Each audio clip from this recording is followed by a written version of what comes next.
Sir 1500 की payment next year हुई, but next year interest कितना हुआ 950। तो पेमेंट रियलिटी में इंटरेस्ट को हटा के तुमने प्रिंसिपल की कितनी पेमेंट करी। तो अकाउंटिंग हमें याद रखना, अकाउंटिंग ईयर पे होगी, लीज ईयर से हमें कोई मतलब नहीं है। हम अकाउंटिंग हमेशा किसके बेस पे करेंगे, अकाउंटिंग के बाद। बट लीज के सारे खर्चे किस बेस पे होंगे, लीज पीरियड के हिसाब से। कह रहे हैं कि अगर कोई एसेट, वैसे कोई फिक्स नहीं है, एग्जाम में आपको लो वैल्यू वर्ड खुद दिया होगा। जनरली एग्जांपल लो वैल्यू के क्या हो गए, लैपटॉप हो गया, फोन हो गया, टैबलेट्स हो गए, ऐसा कुछ आपने लिया है तो लॉ कहता है इसके लिए आपको कॉम्प्लेक्स अकाउंटिंग करनी है, नहीं करनी, नहीं करनी। देखो बच्चों, आज की हेडिंग बनाओ आप सब, concept of arrear and advance.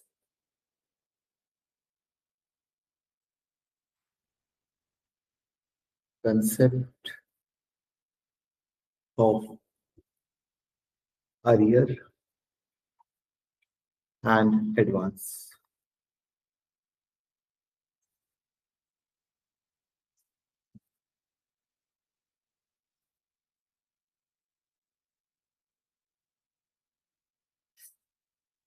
हमें देखना है कि concept of arrear and advance कैसे वर्क करता है। एक एग्जांपल अगर हम इसके लिए लें, एक एग्जांपल लिखना। For example, opening lease liability आपको दिया है $10,000 और आपका इंटरेस्ट बनता है फॉर एग्जांपल 10% और लीज पेमेंट्स आपकी है $1,500। लीज पेमेंट्स आपकी $1,500 है। अब एक केस में ये अरियर मान के चलो और एक केस एडवांस मान के चलो। मानते हैं अरियर का केस भी है और एडवांस भी है। लाइफ मान के चलो, लीज की लीज लाइफ आप 3 साल ले लो, 3 इयर्स। आपको फाइनेंशियल स्टेटमेंट पे इम्पैक्ट बताना है, impact on financial statement eight end of the year. मतलब फाइनेंशियल स्टेटमेंट में कैसे लायबिलिटी प्रेजेंट होगी ये आपको बताना है दोनों केस में। रिपोर्टिंग डेट पे, ईयर एंड पे, how will you present basically liability. Impact on financial statement at reporting date, reporting date मतलब ईयर एंड। तो दोनों केस मानते हुए चलना है, अरियर का भी और एडवांस का भी। Opening lease liability 10,000, interest 10%, lease payment 1,500। दोनों केस हम इसको मान के चल रहे हैं, अरियर भी और एडवांस भी। Lease life 3 year, impact on financial statement at reporting date. अब जरा बच्चों बात को जरा समझना, जब आप इसको सॉल्व करते हो तो पहले मैं ना एक क्लैरिटी आपसे चाहता हूं। मान लो अगर मैं टाइम लाइन लिखता हूँ 0, कई बच्चों को ये समझ नहीं आता है, 1, 2 और 3। दोनों केस में देखो पेमेंट 3 साल में ही होगी, ये बात याद रखना। कई बार बच्चे समझते हैं कम ज्यादा, वो देखो अलग बात है। अरियर का केस हो चाहे एडवांस का केस हो, पेमेंट कितने साल में होगी, 3 साल में। अब बताओ अरियर में पेमेंट कब कब होगी, अरियर में पहली पेमेंट कब होगी। अरियर के केस में मतलब क्या होता है, एंड में। तो यहाँ पे 1 किसको रिप्रेजेंट करता है, end of first year. Second किसको रिप्रेजेंट करता है, एंड ऑफ सेकंड ईयर। 0 किसको रिप्रेजेंट करता है, आज को, टुडे को। आज से 1 साल बाद 1, आज से 2 साल बाद 2 और आज से 3 साल बाद 3।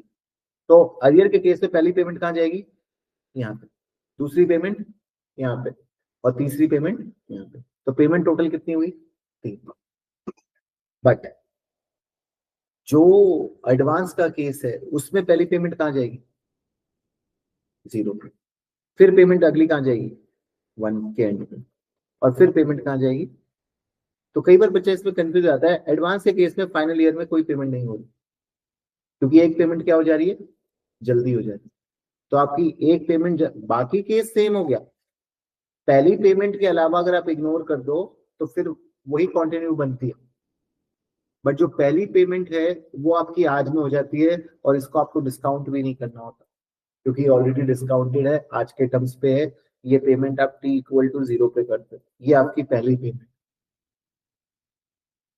तो अगर आपको ये बात समझ आती है तो करो सॉल्व इसको।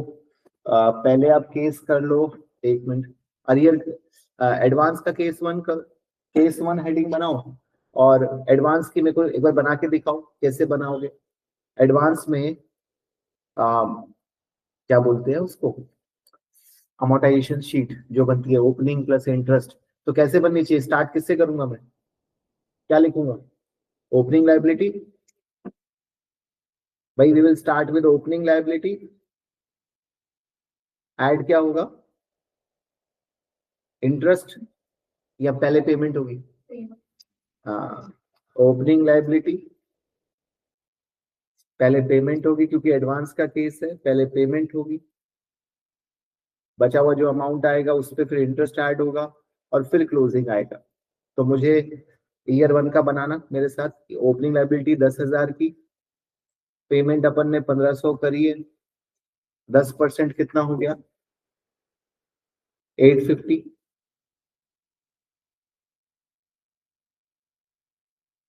भाई कितना बचा, 8500 बचा। 8500 का 10% आपने लगाया तो वो 850 होगा बच्चों, 850। और टोटल कितना आ गया, 9050, 90 और 50। फाइनली जब बात ईयर 2 की होगी तो ईयर 2 का बैलेंस किससे स्टार्ट होगा, 9050 से। अगेन 1500 की पेमेंट हुई तो कितना बचा, 9050 minus 1500, it will left with 7,550, 7,550। इसमें 10% आप ऐड करोगे 755, आपका आंसर कितना आ गया क्लोजिंग। 2 साल का क्यों बना रहा हूं, हमेशा 2 साल का बनाना पड़ेगा आपको, 8305। हालांकि रिपोर्टिंग मुझे फर्स्ट ईयर के एंड ही करनी है, बट मैंने सेकेंड ईयर का ये एक्स्ट्रा बनाया है। सेकेंड ईयर का हमेशा एक्स्ट्रा बनेगा, उन्हें रिपोर्टिंग कर नहीं पाओगे। तो ठीक है, अब मेरे को आप लोग बताओ ईयर 1 की बैलेंस शीट में कितनी नॉन करंट लायबिलिटी और कितनी करंट लायबिलिटी।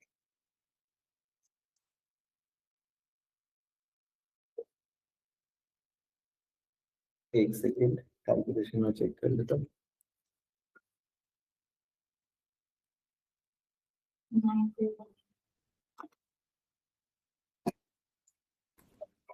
10,000 माइनस 1500, 10%, 9350 कर लो इसको, ठीक है बिल्कुल। तो बाकी सारी कैलकुलेशन भी गलत हो रही है,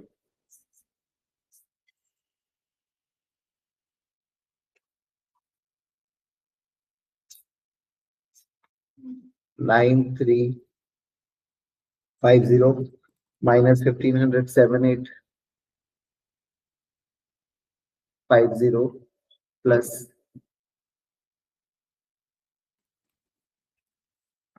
785 आप इसमें प्लस करोगे तो आपका क्लोजिंग बैलेंस आएगा 7850, 8635, 8635। अब ठीक है ना, चलो। तो टोटल लायबिलिटी कितनी है ईयर एंड पे, 9350। मेरा सवाल ये है कि हाँ टोटल तो 9350 है, ईयर 1 का बना रहा हूँ मैं, बट टोटल 9350 में से मैं कितनी नॉन करंट में दिखाऊं कितनी करंट में दिखाऊं, कौन बताएगा।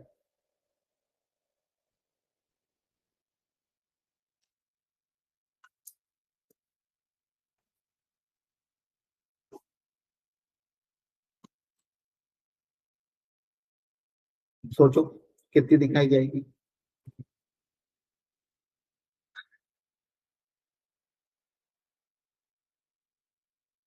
9350 में से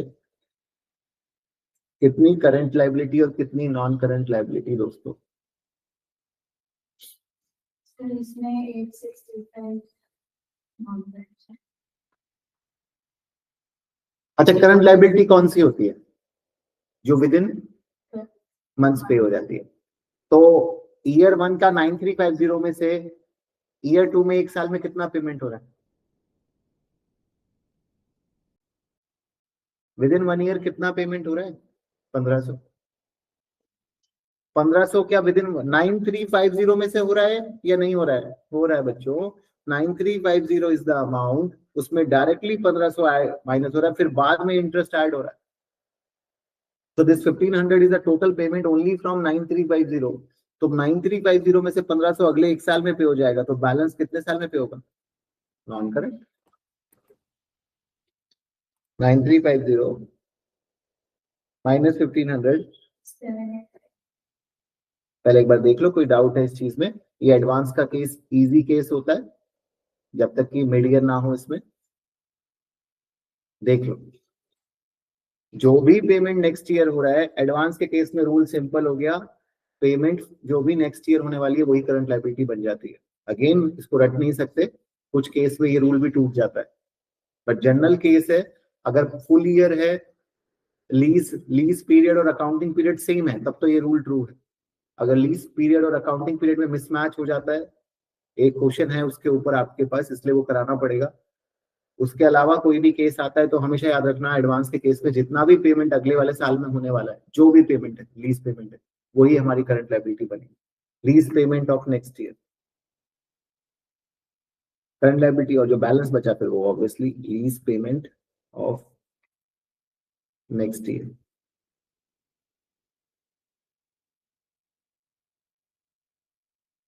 ठीक है।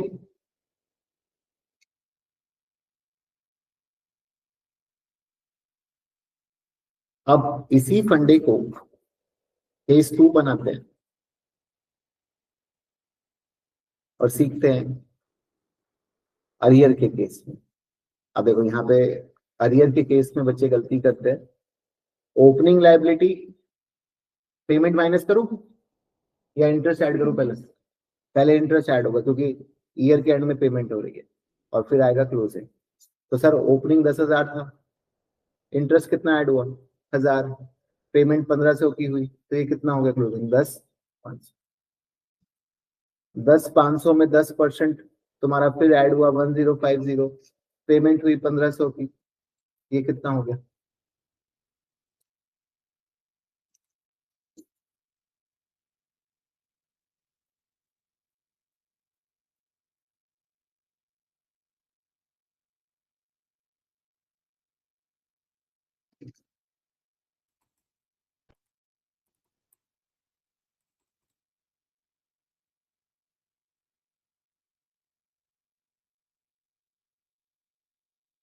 यहाँ कैलकुलेशन मिस्टेक फिर से कर दी मैंने, 9500 होगा वो, राइट।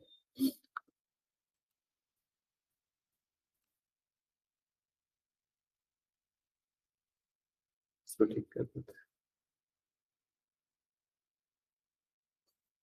1500 माइनस हो रहा है ना, मैंने 1500 ऐड कर दिया, 1000 माइनस 9500 हुआ। 9500 950 और 1500।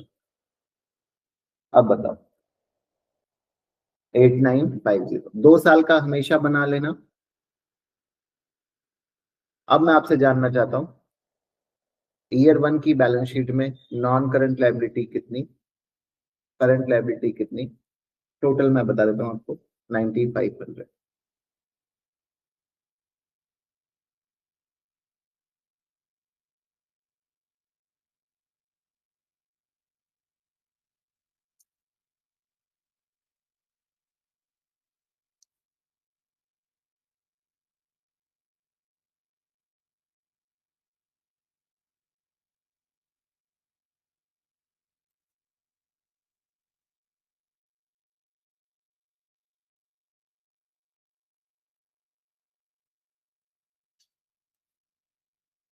Non-current liability factor or current liability.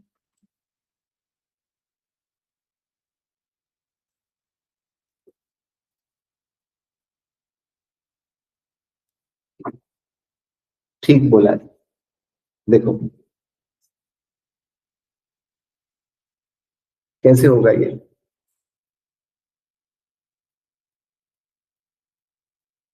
Current liability और नॉन करंट लायबिलिटी। तो बच्चों जो आपकी करंट लायबिलिटी है वो जो नेक्स्ट ईयर पेमेंट हो कितनी रही है, 1500। अगर जनरल कंसेप्ट लगाए तो आंसर आना चाहिए 1500 इस बार कि sir with in 1 year payment कितनी हो रही है, 1500। बट यहाँ पे कैच ये है कि 1500 एडवांस नहीं है, अरियर है। तो नेक्स्ट ईयर जो 1500 पे हुआ है उससे पहले नेक्स्ट ईयर क्या हुआ, इंटरेस्ट एक्रू। तो नेक्स्ट ईयर 1500 में से पहले नेक्स्ट ईयर का इंटरेस्ट पे मानते हैं हम, बैलेंस हम पेमेंट मानते हैं जो प्रीवियस ईयर की हुई है। तो बैलेंस पेमेंट कितना है, 550। तो 550 9500 में से आपने नेक्स्ट ईयर में किया है, तो बचा हुआ क्या है, नॉन करंट लायबिलिटी 8950। इसको करने का दूसरा तरीका, ये कभी भी निकालना है तो year 1 closing balance minus year 1 और ईयर 2 के क्लोजिंग बैलेंस के डिफरेंस से करंट लायबिलिटी निकल जाएगी। जैसे वहां पे हमने क्या लर्न किया, पेमेंट ऑफ नेक्स्ट ईयर अगर मिसमैच नहीं है अकाउंटिंग पीरियड और लीज पीरियड में, और इधर क्या लर्न किया, ईयर 1 और ईयर 2 का difference, what ever the difference of year and year 2 will be the current liability, और बैलेंस तो फिर नॉन करंट। टोटल में से ये टोटल है, टोटल में से करंट लायबिलिटी हटा दोगे तो बैलेंसिंग फिगर आई जाएगी। वरना कंसेप्चुअली भी बहुत सिंपल बात है, सर 1500 की पेमेंट नेक्स्ट ईयर हुई बट नेक्स्ट ईयर इंटरेस्ट कितना एक्रू हुआ, 950। तो पेमेंट रियलिटी में इंटरेस्ट को हटा के तुमने प्रिंसिपल की कितनी पेमेंट करी है, 550। क्लियर है दोनों केस सब डिटेल में।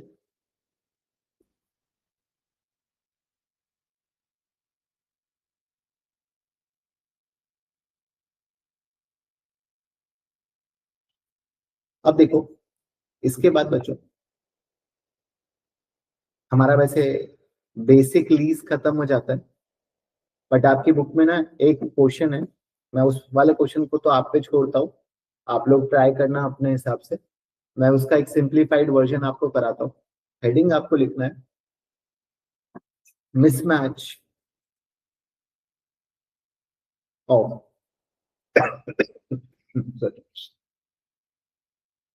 अकाउंटिंग पीरियड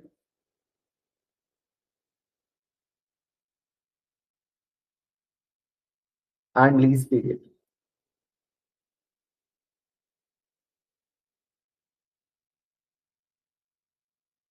अगर कभी अकाउंटिंग पीरियड और लीज पीरियड का मिसमैच हो जाए तो वो बड़ा डिफिकल्ट क्वेश्चन। हालांकि मेरी रिकमेंडेशन यही रहेगी कि आप इस क्वेश्चन को छोड़ दें, एंड में करें। अगर क्योंकि जितना एफर्ट ये मांगेगा अगर 2 मार्क्स के लिए आता है उतना फायदा नहीं है उतना एफर्ट लगाने के लिए, क्योंकि अभी आप कंफ्यूज होने वाले हो इसमें। इसमें अकाउंटिंग की आपको अटमोस्ट क्लैरिटी चाहिए, तब जाके आप इस अकाउंटिंग पीरियड और लीज पीरियड को अच्छे से समझ सकते हो। इसीलिए मैं इसमें लैंग्वेज वाला क्वेश्चन भी नहीं करा रहा हूँ, मैं इसमें क्वेश्चन भी खुद ही डेवलप कर रहा हूँ। देखो मैं लिखता हूँ क्वेश्चन आपके साथ, एग्जाम्पल।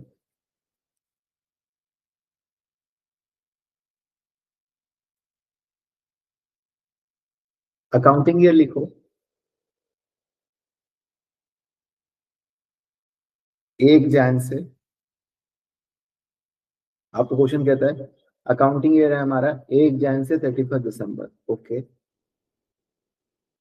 बट जो लीज का पीरियड है या जो लीज ईयर है, आपने जो लीज के लिए लीज लिया है वो आपने ली है 1 जुलाई को। तो अगर आपने लीज 1 जुलाई को ली है तो पहली मतलब 1 साल कब होगा, 30 जून को।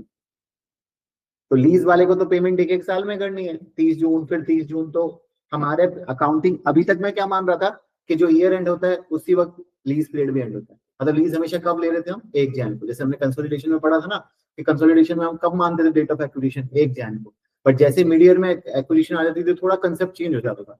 वैसे ही यहाँ भी दिक्कत हो सकती है, अकाउंटिंग ईयर हम 1 जन to 31 दिसंबर लेके चल रहे हैं, बट लीज साल में, क्योंकि लीज होगी साल की बट कभी भी स्टार्ट हो सकती है। एक अगर अकाउंटिंग ईयर और लीज ईयर सेम नहीं है तब सावधान हो जाना।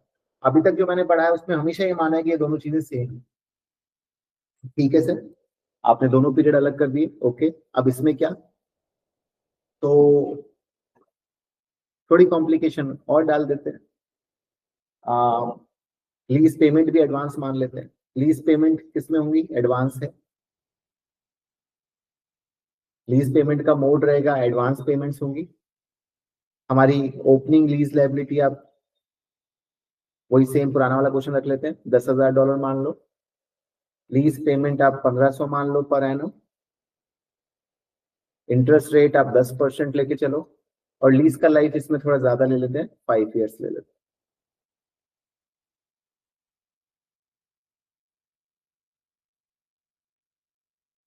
असलियत में अब मैं चैलेंज, देखो आप खुद ट्राई करना और क्या चैलेंज आता है जिसको अच्छा, अकाउंटिंग लीज ईयर के हिसाब से होगी, अकाउंटिंग ईयर के हिसाब से होगी। अकाउंटिंग तो अकाउंटिंग ईयर के हिसाब से होगी। आपका जो शेड्यूल बनता है, लीज का शेड्यूल बनता है, वो रिपोर्टिंग डेट तक का बनता है। तो हमारी अकाउंटिंग तो हर बार कब एंड हो रही है, 31 दिसंबर को। तो अकाउंटिंग हमेशा याद रखना अकाउंटिंग ईयर पे होगी, लीज ईयर से हमें कोई मतलब नहीं है। हम अकाउंटिंग हमेशा किसके बेस पे करेंगे, अकाउंटिंग के बाद। बट लीज के सारे खर्चे किस बेस पे होंगे, लीज पीरियड के हिसाब से।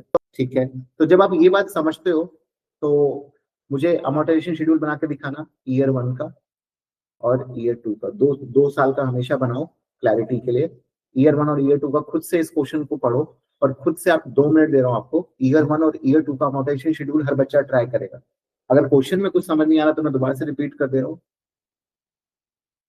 अच्छा, जो अमोर्टाइजेशन शेड्यूल बन रहा है उसमें ईयर एंड कब लोगे, पहला साल कब एंड मानोगे, 30 जून को या 31 दिसंबर को, 31 दिसंबर। याद रखना पीरियड कब एंड मानोगे, 31 दिसंबर। देखो आप गलतियां करोगे इसमें, इंटरेस्ट में भी गलती करोगे, सारी चीजों में गलती होने वाली है। एक बार चेक करो। ओपनिंग लीज लायबिलिटी आपकी कितनी मैंने बोली, 10,000। लीज पेमेंट हर बार कितना होगा, 1500 एडवांस में होगी, 1500 एडवांस में होगी। लाइफ 5 साल लेके चलते हैं, और इंटरेस्ट रेट कितना लेके चलते हैं, 10 ईयर्स का। तो पहली पेमेंट तो 1 जुलाई को ही हो जाएगी। पहली पेमेंट तो 1 जुलाई को ही हो जाएगी। 10,000 में से 1500 हटाओगे तो बचेगा कितना, 8500। 8500 में कितने महीने का ब्याज लगेगा इस बार, 6 महीने का। तो बनाओ पहले साल का, 31 दिसंबर पे निकालो बैलेंस रेगुलर साल का।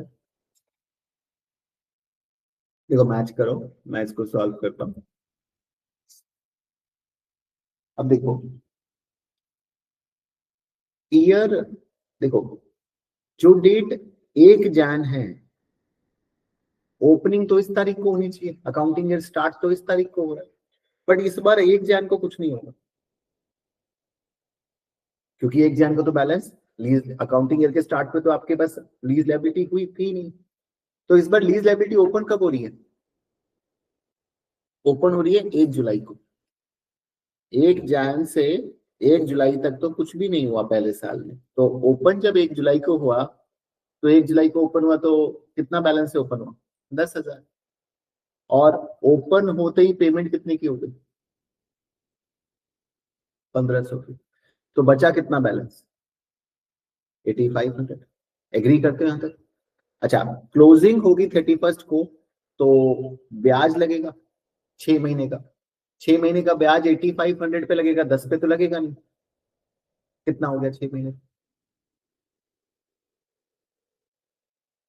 8500 10% 10% डिवाइड बाई 2, 425।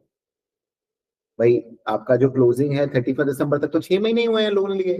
तो आप अपने अकाउंटिंग ईयर में ज्यादा कैसे दिखा सकते हो, 31 दिसंबर को कितना बैलेंस दिखेगा, 8500 प्लस 425।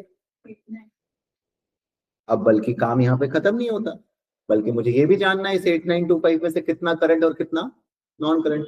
अब यहाँ पे नॉर्मल जो मैंने अभी तक पढ़ा है वो रूल नहीं लगेंगे कि सर एडवांस के केस में जो पेमेंट हुई है वो नहीं होगा। अच्छा, अब सेकेंड ईयर और मजेदार है। सेकेंड ईयर में बैलेंस कहां से स्टार्ट होगा इस बार, 1 जनवरी से, 8927। और पेमेंट कब होगी, हर बार जुलाई को, July to July, July to July, July to June. तो पेमेंट तो यहाँ पे कहीं होगी 1500। तो पेमेंट से पहले ब्याज लगेगा 6 महीने, 1 जैन से 1 जुलाई तक का ब्याज भी लगेगा। अब यहाँ बच्चे गड़बड़ करते हैं। जब मैं बच्चे को कहता हूँ कि यहाँ पे ब्याज लगेगा 425, तो बच्चा गड़बड़ करता है। 8925 प्लस 425, 9350। बताओ यहाँ पे क्या डाउट आता है। फिर ये पेमेंट होगी 1500 की, फिर जो बैलेंस बचेगा उस पर ब्याज चलेगा।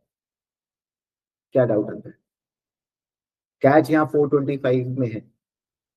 क्या 10, मैंने 10% किसका लगाया है? प्रीवियस ईयर वाले अमाउंट का। ध्यान रखना ये 8925 का 10% मत कर देना, मिड ईयर कंपाउंडिंग थोड़ी है। ब्याज तो एक साल का ही लेते ना आप, तो अभी भी उसी का आधा ब्याज पिछली बार ले लिया, आधा ब्याज अभी लेंगे। ये गलती हो जाती है। बच्चा कहता है सर 8925 का 10% लो ना अगले साल, क्योंकि ये ओपनिंग बैलेंस है। अरे नहीं, अकाउंट्स के हिसाब से ये ओपनिंग बैलेंस है, बट लीज पीरियड के हिसाब से तो लीज का एक साल तो हुआ ही नहीं है। लीज तो क्या मानेगी 8500 पे 10%, वो तो आपने अकाउंट्स में उस 10% को बाइफरकेट कर दिया। 8500 का 10% कितना हुआ? 850। 850 आपने 6 महीना इधर रख लिया, 6 महीने अगले साल रख। 850 में 6 महीना इधर रख लिया और 6 महीने अगले साल रख लिया। तो 8925 प्लस 425 9350 हो गया, और 1500 का आपका इसमें से पेमेंट हुआ। अब ये आपका जो क्लोजिंग बैलेंस आया 9350 माइनस 1500 78।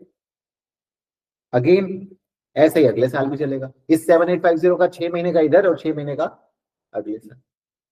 तो 10% कितना हो गया? 785, बट 785 को 2 से डिवाइड कर लेना, तो 392.5 आ रहा है। तो प्लस, इसको मैं राउंड ऑफ कर लेता हूँ अभी 393 के लिए, सिंप्लिसिटी के लिए। 393 इधर और 393 उधर। ओपनिंग बैलेंस पे मत लगा देना 8243। और आई थिंक आपको एक बात और समझ आ रही होगी, इस 8925 में, इस 8925 में कितनी करंट लायबिलिटी और कितनी नॉन करंट लायबिलिटी? तो पेमेंट कितनी करी है मैंने अगले साल? 1500 की। बट इस 1500 की पेमेंट से पहले क्या है? ब्याज। कितने का? 425 का। तो 1500, इसलिए लॉजिक बता रहा क्योंकि यहाँ सिर्फ लॉजिक से ही कर पाओगे। केस एडवांस का है, काम अरियर वाला होगा। तो 1075 आ गया। तो 1075 अगर करंट लायबिलिटी में आ गया, कैसे निकाला? नेक्स्ट ईयर की पेमेंट में से नेक्स्ट ईयर का ब्याज हटा दिया, तो बैलेंसिंग फिगर निकाल लो। टोटल कितना है? 8925। 8925 में से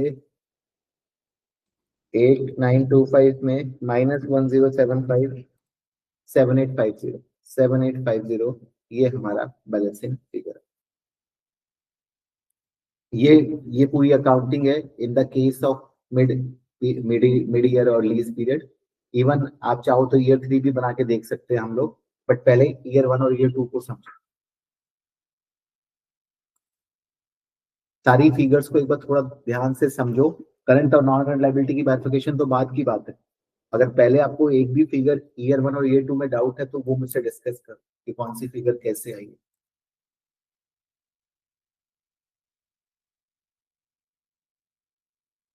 1075 हमने,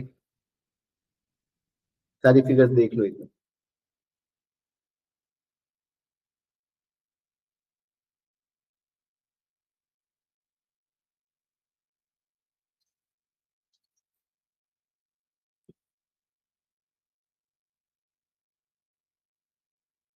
क्लियर है? स्टार्ट ईयर कब हुआ था? 1 जैन को। 1 जैन को ईयर 2 स्टार्ट हुआ। 1 जैन से 1 जुलाई। सर 1 जैन को स्टार्ट हुआ तो आप 1 जुलाई से क्यों ले रहे हो? क्योंकि लीज 1 जुलाई से स्टार्ट हुई। तो अकाउंट सही दिखाता है, गलत नहीं दिखाता, बट दिखाता अकाउंटिंग ईयर के हिसाब से। तो अकाउंट्स के हिसाब से लोन कब आया हमारी बुक पे, हमारे सर पे कब चढ़ा? 1 जुलाई को। और लोन कितना है? 10 का नहीं है, आते ही पेमेंट आ गई, आते ही हमने पेमेंट कर दी। तो लोन कितना है? 8500 का। 8500 का 10% बनता है 850। बट सर 850 का क्या करें? 850 का आधा अभी लेना है और आधा नेक्स्ट ईयर लेना है, क्योंकि हमारा ईयर बीच में क्लोज हो रहा है, लीज पीरियड क्लोज नहीं हो रहा है, ईयर क्लोज हो रहा है। तो ईयर का 31 दिसंबर तक 6 महीने हुए, ब्याज बनता है 850 एक साल का, तो 6 महीने का कितना? 425, और बचा हुआ 425 अगले साल दिखाना। अमाउंट पे मत लगा देना जो क्लोजिंग ओपनिंग आ रहा है, क्योंकि ये ओपनिंग नहीं है, ये अकाउंट्स के लिए ओपनिंग है। लीज के लिए ओपनिंग 8925 नहीं है, लीज के लिए ओपनिंग 8500 ही है, क्योंकि लीज ओपनिंग कहां से मान रहा है? 1 जुलाई से।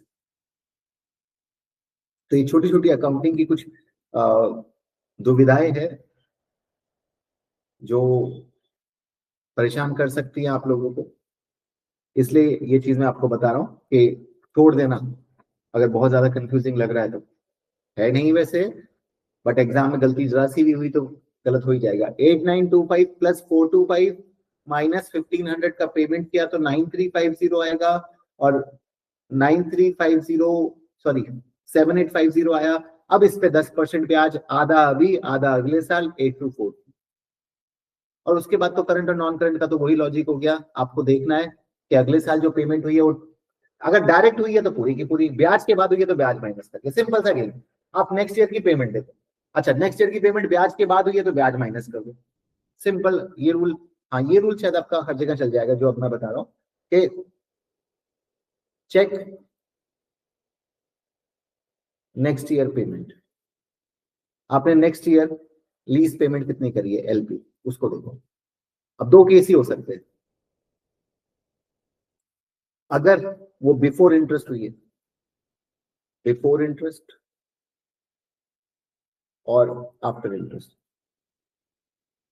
जो भी नेक्स्ट ईयर पेमेंट हुई है, जैसे हमारे केस में 1500 थी, is it before interest, then entire lease payment is current liability, simple सा रूल। देखो बात करते करते रूल निकल के आ गया, entire lease payment is current liability. समझ आती है बात, अगर बिफोर इंटरेस्ट हुई, बट अगर आफ्टर इंटरेस्ट हुई है तो current liability is equals to lease payment minus interest of next year, interest of next year.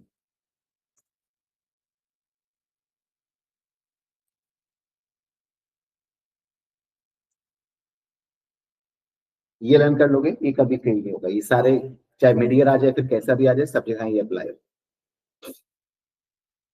For bifurcating in current and non-current liability, you have to understand क्योंकि this bifurcation sometimes also contain half or 1 marks. Although आप गलती करोगे तो half या 1 marks कटेगा, वो भी बहुत बड़ी बात नहीं है, बट कई बार हाफ और 1 मार्क्स पास फेल का डिफरेंस भी क्रिएट कर देता है बच्चों, तो ध्यान रखना है। आती है बात समझ यहाँ तक? काफी टिपिकल लगता है बच्चों को ये वाला point, mismatch of accounting period lease period सबसे टफ लगता है ये। होपफुली आपको मेरे साथ नहीं लग रहा है इतना टफ, मैंने बहुत सिंप्लीफाइड एग्जांपल से ये चीज आपको क्लियर करने की कोशिश करी है, फिर भी गो थ्रू करो, दिक्कत है तो लेट मी नो।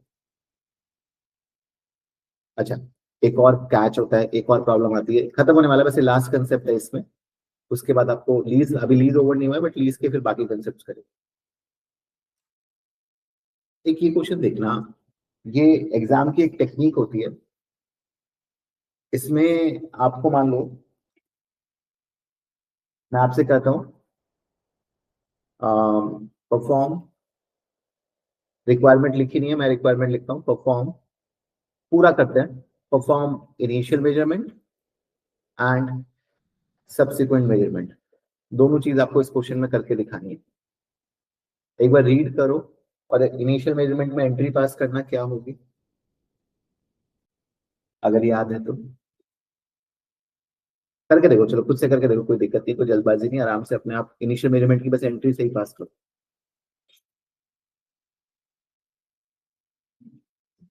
करें डिस्कस बच्चों? तो कोई मुझे बताएगा एंट्री क्या पास होगी, प्राची क्या एंट्री पास होगी बेटा? डेबिट राइट टू यूज, हाँ, क्रेडिट कैश, अच्छा कितना कितना अमाउंट है ये भी बता दो। 18868, अच्छा लीज लायबिलिटी कितना, 14, very good very very good. तो बिल्कुल ठीक प्राची ने पकड़ा, यही जरूरी है सब बच्चों के लिए कि ये चीज को समझें, ये जो बात है यहाँ पे, an initial payment of 4000 was made and series of 4 future payment were made, present value of future lease payment लिखा है। तो इसका मतलब इसमें 1486 में 4000 इंक्लूड है कि नहीं है? नहीं है। कई बार एग्जाम में यही कंफ्यूज करता है, present value of all lease payments, तब आपको इसमें अलग से नहीं करना, फिर इंक्लूडेड है, तब आप क्या करते हैं, right to use lease liability कितने से करते हैं, 18868 से करते, तब बात अलग हो जाती है। बट अभी 14868 में 4000 इंक्लूड नहीं है, तो आपका आरटीयू ज्यादा है। ये 14868 होगा और बचा हुआ डाउन पेमेंट है। अब आपको ऑलरेडी माइनस करके दिया हुआ है, इसके बाद तो क्वेश्चन नॉर्मल हो जाता है। मतलब ये पूरा क्वेश्चन सिर्फ मैंने इसी पॉइंट के लिए बताया, क्योंकि एग्जाम में ये जो वर्ड है, आप प्रेजेंट वैल्यू ऑफ फ्यूचर लिखा है ना, तो गेम बहुत चेंज हो जाता है। ये वर्ड नहीं है तो बात अलग। अगर ये वर्ड नहीं होता तो मैं 14868 में ही मानता कि 4000 इंक्लूड है। मतलब आरटीयू कितने का दिखाता, 14868 का। पूरा क्वेश्चन इससे गलत सही हो सकता है, 2 मार्क्स आपके आ सकते हैं या जा सकते हैं।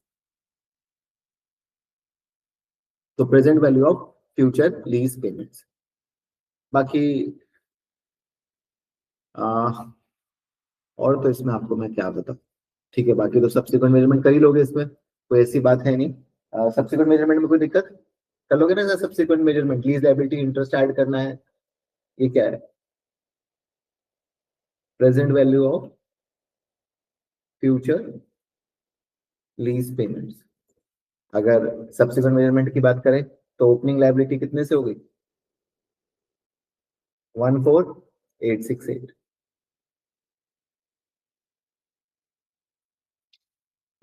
ब्याज कितना बना, 3%। इम्प्लिसिट रेट लेना हमेशा 3%। तो अरियर है, एडवांस है। इनिशियल पेमेंट 4000 की आपने करी है, तो इससे क्या पता लगता है, एडवांस, केस एडवांस का है। तो पहली 4000 की पेमेंट तो हो ही चुकी है। अब क्या लगेगा, ब्याज लगेगा। अगली पेमेंट तो एंड में ही होगी। पहली पेमेंट के बाद एडवांस भी वैसे ही वर्क करता है, देखो, प्लस इंटरेस्ट।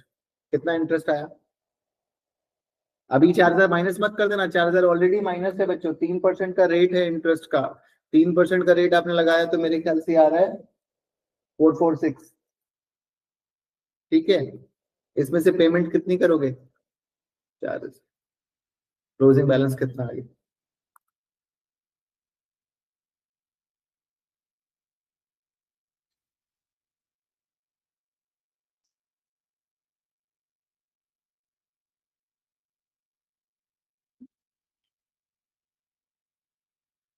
अच्छा सॉरी, एक गलती और कर दी मैंने। इसमें इसमें क्लियरली लिखा हुआ है कि पेमेंट कब होगी, हर बार 1 जनवरी को। तो जब ये बात क्लियरली लिखी हुई है कि पेमेंट 1 जनवरी को होगी, तो मैंने एक साल में 2 पेमेंट नहीं करा सकता। 4000 की एक हो चुकी है, अब ये वाली 4000 की पेमेंट कब होगी, अगले साल के स्टार्ट में, यहीं पे क्लोज हो जाएगा ये। 14866, 14868, 446, 1534 हो जाएगा बच्चों ये। हाँ, अब ये जब अगले साल का ओपनिंग बैलेंस आप ईयर 2 का बनाओगे, ये ईयर 1 है, ईयर 2, तो 1534 में से आपको सबसे पहले क्या हटाना है, 15। समझ गए।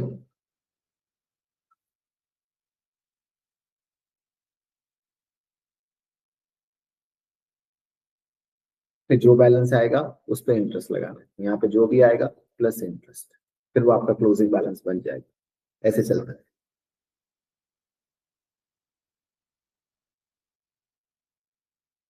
ठीक है, तो अब आते हैं हमारे आगे के कंसेप्ट पे। तो जैसे कि जब मैंने ये टॉपिक आपको स्टार्ट किया था, ये वाली स्लाइड दिखाई थी, एक बार फिर से आपको ये स्लाइड दिखा रहा हूँ ताकि आपको याद आ जाए कि ये इनिशियल और सब्सिक्वेंट मेजरमेंट का जो गेम था वो क्या था। देखो, जब हमने ये टॉपिक स्टार्ट किया बच्चों, तो मैंने आपको बताया कि 2 जने होते हैं, एक होता है लेसोर और एक होता है लेसी। लेसी कौन है, असेट का यूजर, जो असेट को यूज कर रहा है, जिसके पास असेट का क्या है, आरटी, राइट टू यूज। अब सवाल ये है कि जो लेसी है वो अपनी बुक में इनिशियल मेजरमेंट और अपनी बुक में सब्सिक्वेंट मेजरमेंट कैसे करेगा। अब हुआ क्या, ऑपरेटिंग लीज और फाइनेंशियल लीज का कंसेप्ट अबॉलिश हो गया। जैसे बच्चे पूछ भी रहे थे कि सर ऑपरेटिंग पहले होता था, अब ऑपरेटिंग फाइनेंशियल लीज का कंसेप्ट लेसी के लिए, लेसर के लिए अभी भी है, एसबीआर में आप पढ़ोगे, लेसी के लिए अबॉलिश हो चुका है। मतलब लेसोर कई तरीके के होते हैं, डीलर लेसोर, ट्रेडर, मैन्युफैक्चरर लेसोर, तो उसमें कई सारे डिफरेंट कंसेप्ट आपको पढ़ने हैं। बट लेसी को लिए जो मैंने पढ़ा दिया वो सेम आपका एफआर में रिपीट होगा, सेम टू सॉरी एसबीआर में, इससे एक्स्ट्रा कुछ भी नहीं है। बात ये है कि लेसी हर चीज अब लीज बन गई थी। फॉर एग्जाम्पल आप जरा समझना, हमने प्लान किया कि यार लेट्स से घूमने चलते हैं, कहीं ट्रिप पे चलते हैं, ऋषिकेश चलते हैं। हम लोगों ने कार रेंट पे ली, बाइक रेंट पे ली और घूमने चले ऋषिकेश साइड। 3-4 दिन, 10 दिन, 15 दिन का हमने ट्रिप बनाया। अब एक बात बताओ बच्चों, ये जो मैंने कार ली, ये लीज के क्राइटेरिया में फॉल हो रही है या नहीं हो रही है? मैंने एक कार मान लो 1 महीने के लिए ली, तो this car is identified asset, control मेरे पास है, जैसे चाहूं वैसे यूज करूं। और 1 महीने का सब्सटेंशियल टाइम भी हो गया, पीरियड ऑफ टाइम हो गया, कहीं ये नहीं लिखा कि 1 साल के लिए ही होनी चाहिए। जो जनरल डेफिनेशन है उसके सारे क्राइटेरिया फिट हो रहे थे। और ये छोटी छोटी जो 1-1 महीने, 2-2 महीने के लिए भी एसेट लिया जाता है, जैसे कंपनियां कई बार 3 महीने के लिए लैपटॉप ले लेती है रेंट पे, या 2 महीने के लिए कोई प्रिंटर, या कुछ बड़े लेवल पे कुछ छोटा मोटा प्रोजेक्ट के लिए, कोई कंस्ट्रक्शन प्रोजेक्ट के लिए कंपनियां उठाती हैं लीज पे 2-6 महीने, साल भर के लिए। अब वो सब लीज में फॉल हो रहे थे, और जैसे ही कोई लीज में फॉल हो जाएगा तो प्रॉब्लम क्या आ रही है? अकाउंटिंग की। और अकाउंटिंग क्या कहती है? आरटीयू बनाओ, लीज लायबिलिटी बनाओ। This was getting difficult. आप अगर सारी लीज को, मतलब हर एग्रीमेंट को लीज में कन्वर्ट कर दोगे तो वो बड़ा कॉम्प्लेक्स हो जाएगा छोटे बिजनेस के लिए। How they will do the accounting? Even bigger business will also not able to do this much of recording. इतना आरटीयू रिकॉर्ड करना, मतलब अपन ट्रिप पे जाए बैठ के, पहले तो ये टेंशन हो रही है कि यार कार को आरटीयू बनाए, balance sheet, lease liability record करें सही से, इसकी अकाउंटिंग करें, वरना ऑडिटर इश्यूज क्रिएट कर देगा। तो लॉ ने ये बात समझी और लॉ ने लेसी को बोला, लेसी आपको ऑप्शनल एग्जामिशन मिलेगी। क्या मिलेगी? Optional exemption. अभी क्या है ऑप्शनल एग्जामिशन? अच्छा, ऊपर वाले केस में ध्यान रखना, present value of all payment मतलब डाउन पेमेंट भी इंक्लूड है, और present value of future payment का मतलब सिर्फ फ्यूचर पेमेंट्स है, डाउन पेमेंट उसमें इंक्लूड नहीं। तो इसको बोलते हैं ऑप्शनल रिकॉग्निशन एग्जाम्पशन, और एग्जाम में इससे रिलेटेड बहुत क्वेश्चन आते हैं। छोटा सा पार्ट है बट एक एक बात को बड़े ध्यान से समझना है इसमें मेरी। ऑप्शनल रिकॉग्निशन एग्जाम्पशन छोटी छोटी चीजें ही ना बच्चे छोड़ते हैं और एग्जामिनर इसी में थ्योरी क्वेश्चन बना लेता है। पहली बात, ये जो एग्जाम्पशन है कंपलसरी है, ऑप्शनल है? याद रखना, कितना ही बड़े बड़े वर्ड में ऑप्शन लिखा हो, एग्जाम में जब ये क्वेश्चन आता है तो सब इसको गलत करके आते हैं। ऑप्शनल है, ऑप्शनल। दिस मतलब एसएससी लेना चाहे, मतलब अपन कार ट्रिप पे जा रहे हैं और मैं चाहता हूं कि मैं उसका आरटीयू बनाना चाहूँ तो मैं बना सकता हूँ, कोई अकाउंटिंग स्टैंडर्ड मुझे रोक नहीं सकता। If I want to show it as an RTU for 1 month I can show. तो ऑप्शनल एग्जाम्पशन कब दी गई? कहता है दो केस में मैं तुम्हारे को कॉम्प्लेक्स अकाउंटिंग से बचा के कौन सी अकाउंटिंग दे दूंगा? Simplified accounting. मतलब अभी तक जो पढ़ा हम उसे क्या बोल रहे हैं? Complex accounting. लॉ कहता है अगर ये दो केस हुए तो इन दोनों केस में मैं तुम्हें क्या दे दूंगा? Simplified accounting. Sir simplified accounting क्या होती है? एक एग्जांपल से देख लेंगे, बट केस कौन से हैं? तो दोनों केस आप एग्री करोगे। पहला केस क्या बोला? अगर कोई भी लीज ली है कितने से कम में? 12 महीने से कम में। मतलब जैसे हमने अभी बाइक वाली ली थी, अगर कोई भी लीज ली है आपने 12 महीने से कम में, प्लस लीज के एंड में आपके पास क्या ऑप्शन नहीं होना चाहिए? परचेज ऑप्शन नहीं होना चाहिए। अब ऐसा थोड़ी है आप किसी से कार 3 महीने 6 महीने के लिए रेंट पे ले रहे हो, लीज पे ले रहे हो, वो आपको ये थोड़ी कहता है कि आप लीज के बाद इसको खरीद भी सकते हो। फिर तो कुछ गड़बड़ है। जब आप 1 साल में ही परचेज ऑप्शन क्यों है? तो लॉ कहता है अगर 12 महीने से कम की है और परचेज ऑप्शन नहीं है, जैसे renting a printer for 6 month, इस केस में आपके पास क्या आ जाएगा? Optional exemption. मतलब इसकी अकाउंटिंग क्या आरटीयू बनाने की जरूरत है? नहीं। क्या लीज लायबिलिटी बनाने की जरूरत है? नहीं। सिंप्लीफाइड अकाउंटिंग कैसे करोगे? रेंट की तरह, debit rent credit cash, debit rent credit cash. मतलब आप प्रिंटर को बुक्स में रिकॉर्ड करने की जरूरत नहीं है, it is simply a rent agreement, जिसको आप पहले ऑपरेटिंग लीज बोलते थे। दूसरा केस कब आओगे आप? तो दूसरा केस आएगा लो वैल्यू के केस में। कहता है asset value is low when new. अगर आपने कोई एसेट लिया है जिसकी वैल्यू लो है, अब लो वैल्यू लॉ ने कहीं डिफाइन नहीं किया, बट ट्रेडिशनली जैसे अराउंड $5,000 लिखा हुआ है, आप मान सकते हो $5,000 कितना हो गया? अगर 100 के रेट से लगाए तो 5 लाख रुपए के आसपास हो गया। 5 लाख से कम ही होगा। मतलब कह रहा है कि अगर कोई एसेट, वैसे कोई फिक्स नहीं है, एग्जाम में आपको लो वैल्यू वर्ड खुद दिया होगा। जनरली एग्जाम्पल लो वैल्यू के क्या हो गए? लैपटॉप हो गया, फोन हो गया, टैबलेट्स हो गए। ऐसा कुछ आपने लिया है तो लॉ कहता है इसके लिए आपको कॉम्प्लेक्स अकाउंटिंग करनी है, नहीं करनी है? नहीं करनी। अच्छा, अब बताना, मैंने एक office furniture, low value office furniture, वो 3 साल के लिए लीज पे लिया। बताओ सिंप्लीफाइड अकाउंटिंग का ऑप्शन अवेलेबल है या नहीं? दोबारा सुनो मेरा क्वेश्चन। अगर मैंने 3 साल के लिए लीज पे लिया ऑफिस फर्नीचर जो कि लो वैल्यू है, क्या मुझे सिंप्लीफाइड अकाउंटिंग अलाउड है या नहीं है? अलाउड है। क्यों? दोनों अलग अलग हैं। लो वैल्यू में टाइम नहीं देखना, लो वैल्यू कितने भी समय के लिए हो सकता है, और हाई वैल्यू कितने टाइम के लिए हो सकता है? 12 महीने से कम। मतलब आपने कोई बिल्डिंग ले ली, कोई प्रॉपर्टी ले ली 11 महीने के रेंट पे, तो कह रहे उसको आप अपना असेट मत दिखाओ, कितना महंगा ही असेट क्यों ना हो, बट अगर 12 महीने से कम है तो चलेगा। बट अगर असेट लो वैल्यू है तो 12 महीने से ज्यादा भी चल जाए। इनके लिए अकाउंटिंग क्या करनी है? Simplified accounting. Sir simplified accounting का मतलब क्या है? जैसे आप बुक्स में रेंट नहीं दिखाते 11th 12th में, rent paid, rent taken on machine, same वही अकाउंटिंग करनी है भाई। अभी तक जो अकाउंटिंग आप ये बिना चैप्टर पढ़े करते वही अकाउंटिंग। मैं आपको बोलता कि बच्चा आपने रेंट पे मशीन ली है, इसकी अकाउंटिंग बताओ क्या बोलते हैं? डेबिट रेंट, क्रेडिट कैश, तो वही करना है एक्रूअल सिस्टम को फॉलो करते हुए। अच्छा एक और चीज बताना, एक कार है जो, मान लो ऑडी कार है, जो बहुत महंगी लग्जरी कार है, आपको सेकंड हैंड मिल जाती है वो 2 लाख रुपए की। ओरिजिनली मान लो 2 करोड़ की आती है, बट आपको सेकंड हैंड 2 लाख की मिल जाती है। बताओ लो वैल्यू एग्जाम्पशन मिल जाएगी या नहीं मिलेगी? आपने तो 2 लाख में खरीदी है, आपके लिए तो लो वैल्यू है। Will you get low value exemption on that car और नॉट?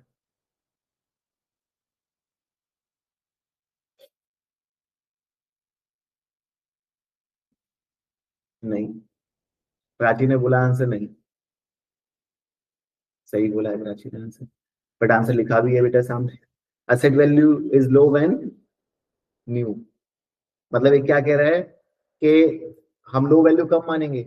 उसकी नई वैल्यू को चेक करेंगे हमेशा, चाहे आपने सेकंड हैंड भी लिया है, हम हमेशा कौन सी वैल्यू को कंसीडर करेंगे? New value. वैसे तो कोई भी एसेट फिर लो वैल्यू बन जाएगा। आप महंगे से महंगे एसेट को सेकंड हैंड बना दोगे, पहले एक पार्टी को खरीदवाओगे फिर खुद खरीद लोगे, आपको दिखाने नहीं पड़ेगा बुक में। ना आरटीओ दिखाना पड़ेगा, ना लीज लायबिलिटी दिखाना पड़ेगा, बच जाओगे आप। तो वो टैक्स प्लानिंग को, अकाउंटिंग मैनिपुलेशन को रोकने के लिए बोला गया वैल्यू देखी जाएगी नए गुड की, ना कि पुराने की।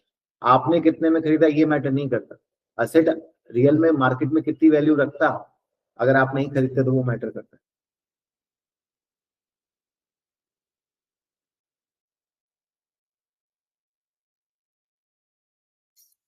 तो दो कंडीशन है, दोनों कंडीशन आपने देख ही ली।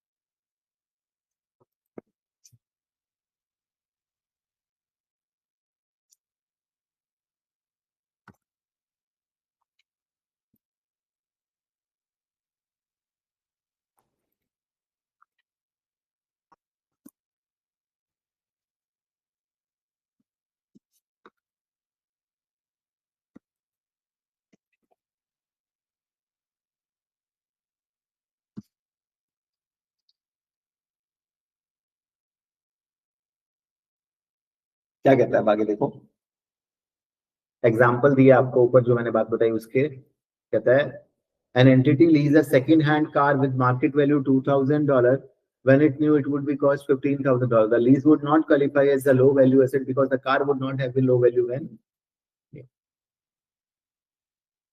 if entity elects to take exemption lease payments are recognized as an expense। मतलब कहता है, अब अकाउंटिंग बता रहा है सिंप्लीफाइड अकाउंटिंग, कहता है अगर आप इसको ले लेते हो तो जो भी आपकी लीज पेमेंट है उसको असेट दिखाना है या एक्सपेंस मानना है? एक्सपेंस। अभी तो आप क्या एंट्री कर रहे हो? RTO to cash, RTO to lease liability. अब कह रहा है आरटीओ टू लीज लायबिलिटी नहीं होगा, पीएनएल टू कैश होगा, एक्सपेंस टू कैश होगा। कहता है recognise as expense on a straight line basis over lease term another systematic basis if more representative of pattern of lease benefit. कहता है कोई, अच्छा खर्चे को कैसे बांटना है? जनरली एसएलएम मेथड से सिस्टमैटिक बेसिस पे ईयरली बांट दो, बट अगर कोई और बेटर मेथड है तो उसको भी यूज कर सकते हो। कोई मेथड अवेलेबल नहीं है तो you have to align systematically every year equally.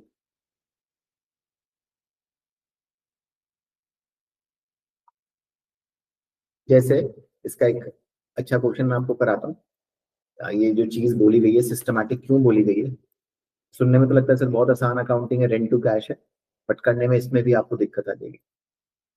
जरा इसमें सारे ईयर्स की अकाउंटिंग करके देखना।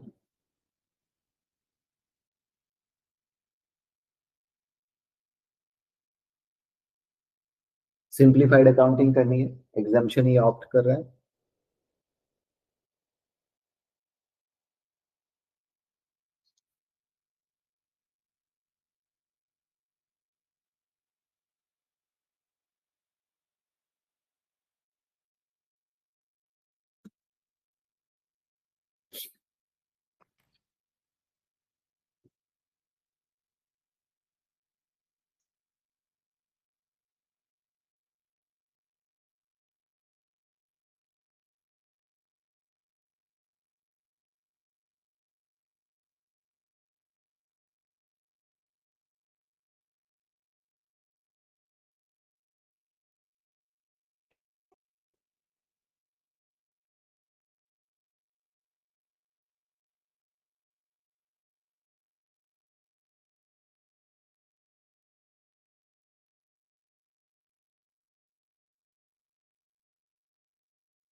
देखो जरा, पढ़ा आप लोगों ने, इसको मैं समझाता हूँ आपको।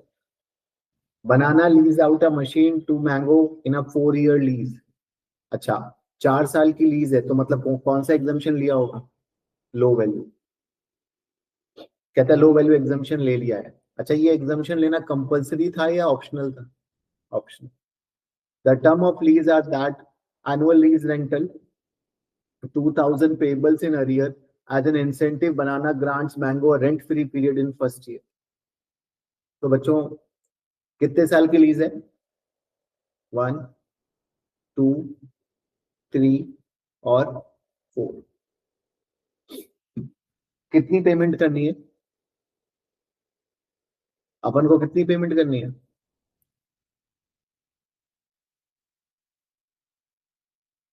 मैंगो को कितनी पेमेंट करनी है दोस्तों? पहले साल का क्या बोल दिया है? फ्री। क्या बोला? फ्री।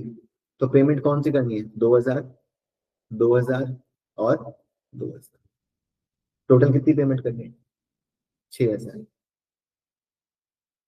अब बच्चों यहाँ कैच है, ध्यान रखना। कहता है the term of lease are annual lease rental 2000 payable in arrear. Arrear में पे हो रही है, कोई दिक्कत नहीं। एडवांस होता, अरियर होता तो एडवांस होता तो 1 से ले लेता मैं। कहता है incentive to Banana grant Mango rent free period in the first year. अच्छा, कहता है आपने मैंगो हमसे लीज पे मशीन ली, इसलिए we will give you first year rent free. But substance में आप देखो तो फ्री कुछ होता है क्या बिजनेस में? There is nothing free in this business. तो रियलिटी में ये जो 6000 पे कर रहा है, ये 3 साल के होंगे या 4 साल के होंगे? 4 साल के। लॉ भी यही कहता है। लॉ कहता है तुम ये मत देखो कि ईयर वाइज कितनी पेमेंट हो रही है, इक्वल कर लेना। मान लो तुम्हें एग्जाम में दिया हो ईयर 2 में 2000, ईयर 3 में 3000, ईयर 4 में 5000, अलग अलग भी दिया हो, तो भी आप क्या करना, ये मैं बता रहा हूँ, ध्यान रखना। और कोई रेंट फ्री पीरियड भी दिया हो, उसको भी ले लेना। सबका टोटल करके 6000 आपने बोला, डिवाइड किससे करना? 4 से। तो ये आपका कितना हो गया पर ईयर? 1500। तो रियलिटी में आपकी रेंट कितनी बनती है? 1500 पर ईयर। अब आप बोलोगे सर इसको रिकॉर्ड कैसे करेंगे? तो बहुत आसान है, एक्रूअल सिस्टम कहता है हर साल का खर्चा हर साल रिकॉर्ड होगा। तो ईयर 1 में एंट्री क्या होगी, मुझे कोई बताएगा? रेंट फ्री पीरियड में, क्योंकि हर साल का रेंट कितना बनता है? 1500 1500। मतलब क्या हुआ इसका? Rent accrued but not paid.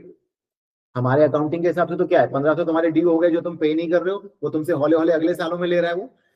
तो इसके लिए क्या बनेगी एंट्री? डेबिट। रेंट तो हमारा एक्सपेंस है ही, तो ये एक्सपेंस हमारा पीएनएल में जाएगा, debit rent expense. Credit accrual, ये आउटस्टैंडिंग। कितना अमाउंट? 1500। 1500। 1500 पीएनएल में चला गया, और ये 1500 क्या हो जाएगा बैलेंस शीट में? Current liability, accrual. अब देखो ईयर 2 की एंट्री कोई बताएगा मुझे?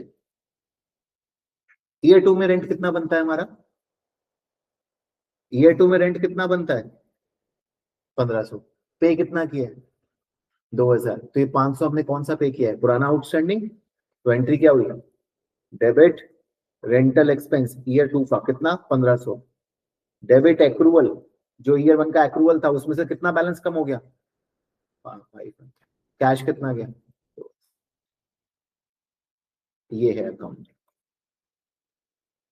ईयर 3 बना के देखो, एक्रूवल ऐसे ऐसे करके हर साल थोड़ा थोड़ा खत्म होता रहेगा। डेबिट रेंटल एक्सपेंस पीएनएल में 1500, ईयर 3 का 1500, डेबिट एक्रूवल 500, और आप भाई 1500 बनता है, आप 2000 क्यों पे कर रहे हो, आपने फर्स्ट ईयर का 500 इसमें इंक्लूड करके पे किया है। लॉ फ्री कुछ नहीं मानता है कि account, nothing is free in this account. Cash 2000 substance पे देखेगा, लीगल फॉर्म में नहीं देखेगा। हाँ लीगली इट में अपीयर फ्री, बट ऑब्वियसली आपने सेकंड ईयर इन्फ्लेट करके लिया है उससे, थर्ड ईयर में इन्फ्लेशन, थर्ड ईयर में पैसा फर्स्ट ईयर का इंक्लूड कर ही लिया होगा आपने। तो year 4 debit rent 1500, debit accrual 500, और क्रेडिट कैश 2000। दोस्तों ये आपकी प्रॉपर सिंप्लीफाइड अकाउंटिंग है, जो कि कईयों के लिए may not be so simplified, क्या पता और भी टफ हो, देख लेंगे।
अब देखो, एक मैं आपको क्वेश्चन दिखाता हूँ एग्जामिनर रिपोर्ट में, ये इसी एरिया से आया था।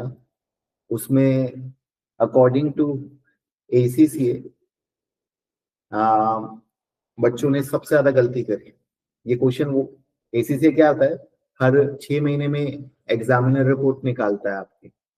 तो वो जो एग्जामिनर रिपोर्ट होती है उसमें 4 क्वेश्चन होते हैं, सिर्फ 4 ऑब्जेक्टिव टाइप क्वेश्चन होते हैं, बाकी सेक्शन सी होता है, सॉरी सेक्शन ए के सिर्फ 4 क्वेश्चन होते हैं। जैसे टोटल सेक्शन ए में आपके कितने क्वेश्चन है, 15 क्वेश्चन, तो 15 में से कोई 4 क्वेश्चन वो सिलेक्ट करके देगा जो बच्चों को बहुत डिफिकल्टी फेस। तो जो रिसेंट अटेम्प्ट हुए उनमें से ये वाला क्वेश्चन सब बहुत डिफिकल्ट लगा। अब आप लेवल देखो, क्या सच में डिफिकल्ट है नहीं है, आप एक बार पढ़ो और मुझे आंसर बताओ।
आपको 2 करेक्ट आंसर बताने हैं ना इसमें।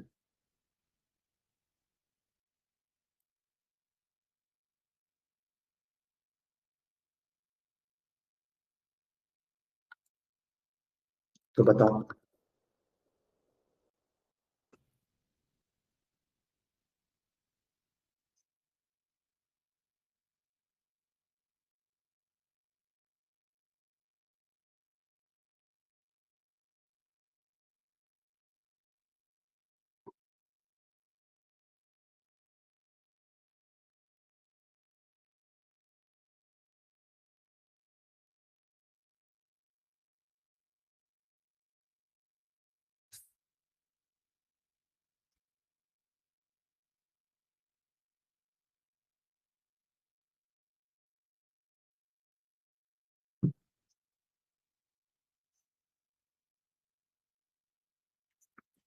देखो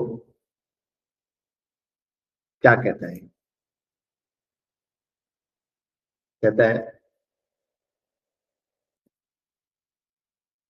एग्जामिनर ने क्या लिखा आंसर। करेक्ट आंसर क्या बोला, बी एंड डी।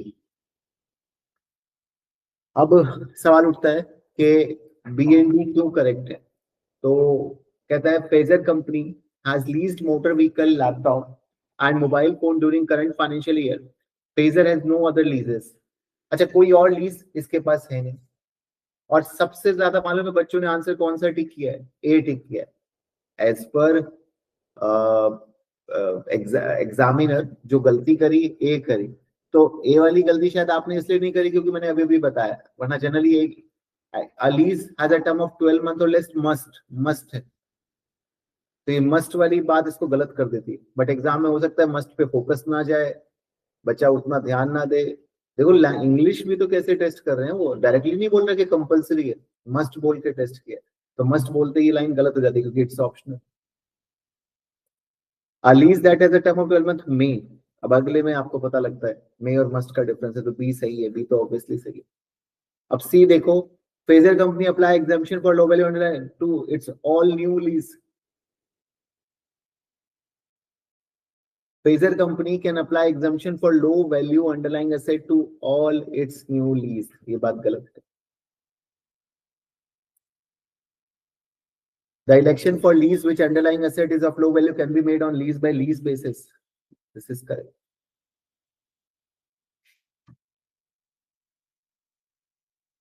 क्या है कहानी, सी और डी समझा सकते हो मेरे को। देखो ऐसा थोड़ी है कि ये इलेक्शन सारी लीज पे लगता है, लीज बाय लीज पे लगता है। कार पे अलग चेक होगा, फर्नीचर पे अलग चेक होगा। ऐसा थोड़ी है, लॉ ने कहा है कि सारी लीज पे एक बार रिजेक्ट हो गया तो सब पे रिजेक्ट हो गया। हर इंडिविजुअल एसेट पे आप लीज बाय लीज बेसिस पे लगा सकते हो इसको। दूसरी बात, क्या सारी न्यू लीज पे नहीं लगेगा ये, ऑब्वियसली नहीं लगेगा। उन्हीं लीज पे लगेगा जो लो वैल्यू होंगी या 12 मंथ से कम पे होंगी। If they fit the criteria तभी ऑप्शन मिलेगा। ऐसा तो नहीं है कि ऑल न्यू लीज पे, ऐसा कोई रूल तो नहीं बना रखा अकाउंटिंग स्टैंडर्ड ने कि it applies to all new lease. तो वो चीज आपको अभी मैं हिंदी में बता रहा हूँ तो शायद लग रहा है कि समझ आ रही है, बट ये खुद ही आपको क्रैक करना पड़ेगा क्योंकि they are not testing you directly in some areas. और मोस्टली जिन्होंने बी टिक भी किया होगा वो सी और डी में फंस गए होंगे, सी या डी में से दोनों में से कोई, दोनों ही सही लग रहे होंगे। तो यहाँ पे देखो क्या कहता है दिस क्वेश्चन टेस्ट। देखो यहाँ से शुरू होता है, candidates need to know that for short term lease and for leases for which underlying asset is of low value, lease may elect not to apply requirement for lease recognition and measurement. The exemption are not mandatory. Correct answer is B and D. As exemption are not mandatory, a lease term of 12 months or less may be recognized and measured as lease. For lease that having underlying asset of low value, the exemption may be applied based on each individual lease. Note that IFRS 16 specifically gives the example that lease of car would not qualify. अभी मैंने जो example आपको पढ़ाया भी था car वाला, कब बनेगा कार, जब वो न्यू होगी या लो वैल्यू होगी, low value when new. Where did candidates go wrong, ये भी बताता है आपको। More than half of the candidate incorrectly selected A, believing that lease exemption to be mandatory. In general, a wide range of combination of answers suggested that the candidate may have guessed the answers. क्या दिमाग नहीं लगाया, answer का guess work किया है।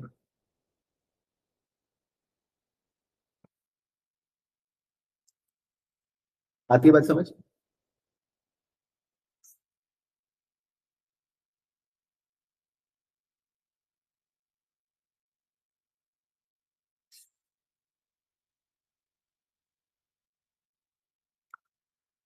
अब आगे देखो, तो इस वाले अकाउंटिंग स्टैंडर्ड में इसके बाद बस हमारा लास्ट कंसेप्ट आता है, अगेन इंपॉर्टेंट कंसेप्ट, लीजेस का। हेडिंग बना लो आप, sale and lease back. Last and final concept है ये, जो टेस्ट हो सकता है आपके एग्जाम में, सेल और लीज बैक। समझते हैं इसको क्या है ये।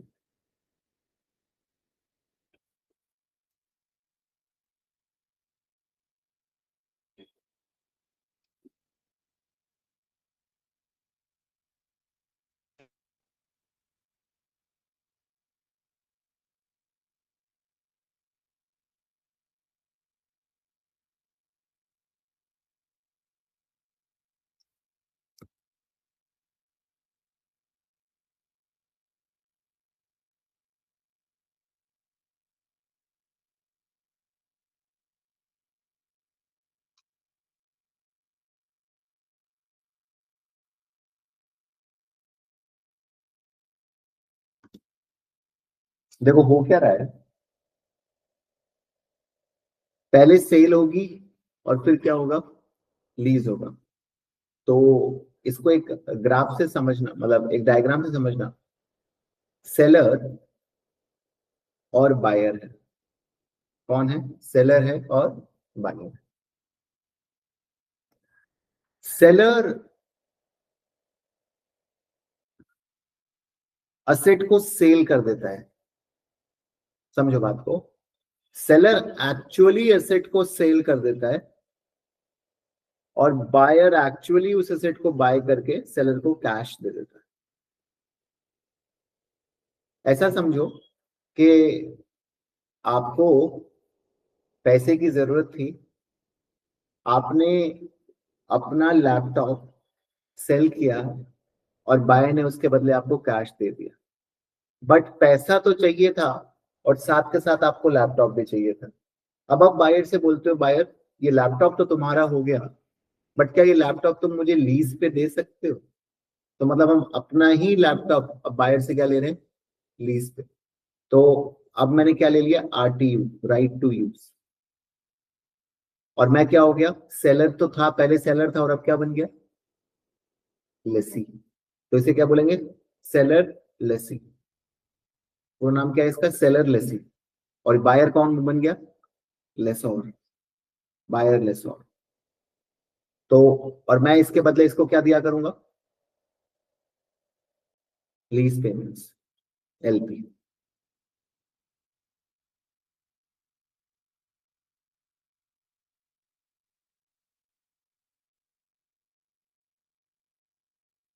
हम इसके बदले इसको क्या देंगे, lease payments.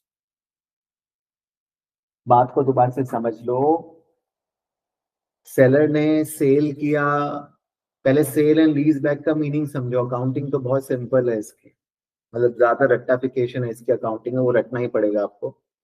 But concept conceptual है। कंसेप्ट ये है कि सेलर ने सेल करा, मतलब मान लो सलमान जी सेल करते हैं अपना बाइक को या कार को, सेल कर देते हैं, उसके बाद पेमेंट ले लेते हैं। अब फंड आ गया उनके पास और वापस फिर बाद में उस कार को रेंट पे भी ले लेते हैं, लीज पे भी ले लेते हैं। तो फंड भी आ गया, पैसा भी आ गया, सेट भी उनके पास रह गया और वो धीरे धीरे उसको यूज भी कर रहे हैं। तो एक तरीके से आपको कहीं ना कहीं ये कैसा लगता है, ये लोन अगेंस्ट एसेट जैसी बात नहीं लग रही है कि आपने लोन ले लिया, एसेट को गिरवी रख के फिर आप क्या पे कर रहे हो, उसका इंटरेस्ट और प्रिंसिपल पे करे जा रहे हो लीज पेमेंट्स के फॉर्म। तो अकाउंटिंग स्टैंडर्ड भी ये बात समझता है और वो इस चीज से बचना चाहता है। ये चेक करना चाहता है ये ट्रांजेक्शन रियल है या लोन है। तो उसने यहाँ पे दो बाइफरकेशन करे, कह रहा है कि मैं पहले तो ये चेक करूंगा, यहाँ पे दो पार्ट है, जो आपने सेल करी है यहाँ पे वो सेल सेल है कि नहीं। अगर वो सेल नहीं है, देखो अगर आपकी सेल सेल बन जाती है, मतलब सेल के क्राइटेरिया में फिट हो जाती है। अच्छा, सेल मतलब रेवेन्यू, और रेवेन्यू के लिए अपन चेक क्या करते हैं, आईएफआरएस 15। आईएफआरएस 15 लगता है सेल के ऊपर। आईएफआरएस 15 क्या बोलता है, हमें हमें क्या चेक करना होता है सेल्स के लिए? परफॉर्मेंस ऑब्लिगेशन, पीओ चेक करना होता है। कहता है अगर परफॉर्मेंस ऑब्लिगेशन यहाँ पे सेटिस्फाई हो रहा है तो ये सेल्स मानी जाएगी। कंट्रोल ट्रांसफर हो रहा है, रिस्क रिवॉर्ड ट्रांसफर हो रहे हैं, एक्चुअल में सेल हुई है, तब तो ये सेल मानी जाएगी। अगर ये पहले यहीं पे फेल हो जाती है, मान लो पीओ सेटिस्फाई नहीं होते हैं, चेक होता है परफॉर्मेंस ऑब्लिगेशंस नहीं, परफॉर्मेंस ऑब्लिगेशन नहीं सेटिस्फाई हो रहा है, पीओ नहीं सेटिस्फाई हो रहा है, आईएफआरएस 15 अगर फेल हो रहा है, आपको चेक नहीं करना कभी भी, आपको तो एग्जामिनर बताएगा वेदर आईएफआरएस 15 इज सेटिस्फाइड और नॉट। ये तो मैं आपको अंडरस्टैंडिंग के लिए बता रहा हूँ कि अगर पीओ फेल हो जाता है यहाँ पे, performance obligation is not satisfied, तो बच्चा उस केस में इसमें इसको लोन की तरह ट्रीट किया जाएगा। मतलब ये जो पैसा मिल रहा है बायर लेसॉर से, ये अपनी बुक में एंट्री क्या करेगा? डेबिट कैश क्रेडिट लोन की जगह फाइनेंशियल लाइबिलिटी या कॉन्ट्रैक्चुअल लाइबिलिटी, और फिर इस पे आप ब्याज जैसे भी आप रिकॉर्ड करते हो फाइनेंशियल लाइबिलिटी को अमोर्टाइज कॉस्ट पे, इसको रिकॉर्ड करो, कंटिन्यू एट अमोर्टाइज कॉस्ट, जो हमने आईएफआरएस 9 में पढ़ा था, इसको फिर इंटरेस्ट लगा के पेमेंट को अमोर्टाइज कॉस्ट पे चलाते रहो। मतलब कह रहा है कि आपकी बुक से एसेट तो गया ही नहीं, आपने तो लोन लिया है, प्रॉपर सेल है ही नहीं है। सलमान जी कहते हैं कि मैंने अपनी कार बेची फिर बाद में लीज पे लिए, कह रहे नहीं तुमने बेची ही नहीं है, ये तो तुम नकली बात कर रहे हो। कंट्रोल तुम्हारे पास, एसेट तुम्हारे पास, सारी पावर तुम्हारे पास है, तो वो सेल ही नहीं मानेंगे हम, पीओ सेटिस्फाइड ही नहीं है, परफॉर्मेंस ऑब्लिगेशन। तो if it is not sale, तो जो पैसा आया फिर वो क्या है? तो वो जो तुमने पैसा है वो लोन लिया है, इट्स अ लोन, हम लोन की तरह ट्रीट करेंगे, हम सेल लीज बैक वाला कंसेप्ट नहीं लगाएंगे, हम ये मानेंगे ही नहीं कि पहले सेल हुई है फिर लीज बैक हुआ। तो याद रखना, अगर परफॉर्मेंस ऑब्लिगेशन सेटिस्फाई हुआ है तब तो ये वाला चैप्टर एप्लीकेबल होगा, वरना ये टॉपिक ही एप्लीकेबल नहीं होता। और ये टॉपिक क्या कहता है? If it is sale then it is lease back, if it is not even sale then it is not a lease back, then it is a loan. आपने एक तरीके से क्या ले रखा है? लोन ले रखा है। बट हाँ, अगर ये सेल है तो इसमें दोनों एंट्री हो। पहली एंट्री क्या होगी? डेबिट कैश और क्रेडिट असेट। आपकी बुक से क्या चला गया? असेट चला गया। और बुक में आ क्या गया? अच्छा, प्रॉफिट लॉस भी होगा, मैं अभी उसे इग्नोर कर रहा हूं। आया क्या बुक में? अब वो किस फॉर्म में आया है? पहले घर का अपना आप मालिक थे उस एसेट के, अब वही एसेट किस फॉर्म में आया? मतलब जिस घर में आप रह रहे थे अब उसमें टेनेंट हो गए, तो अब आप किस फॉर्म में आए? Debit RTU, right to use, और क्रेडिट क्या? Lease liability. Balancing figure profit loss में जाती है, अभी उस सब में दिमाग मत लगाओ, बट एंट्री की मूवमेंट से समझो कि कितना फर्क हो गया।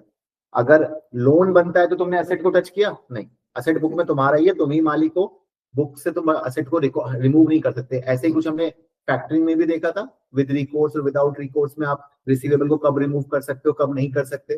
तो वही बात यहाँ भी आ जाती है, कंसेप्ट सेम ही है कि अगर तुमने पैसा लोन की तरह लिया है तो तुम बुक से एसेट नहीं रिमूव कर सकते, तुम तो लोन की तरह दिखाओगे debit cash credit financial liability. But भाई अगर तुमने सेल कर दी है तो सेल में, सेल की एंट्री क्या है? डिस्पोजल की एंट्री क्या है? पैसा आया, कैश आया, असेट गया। अब तुम पे लीज की एंट्री क्या है? लीज की भी पता है, सेल की भी पता है, खत्म हो गया टॉपिक। लीज की, so you know the entry of sale, you know the entry of lease, yes there will be some mismatch which will go to profit and loss। अब वो कैसे मिसमैच टैकल होगा, प्रॉफिट लॉस में कितना जाएगा, that will not be understood by reading.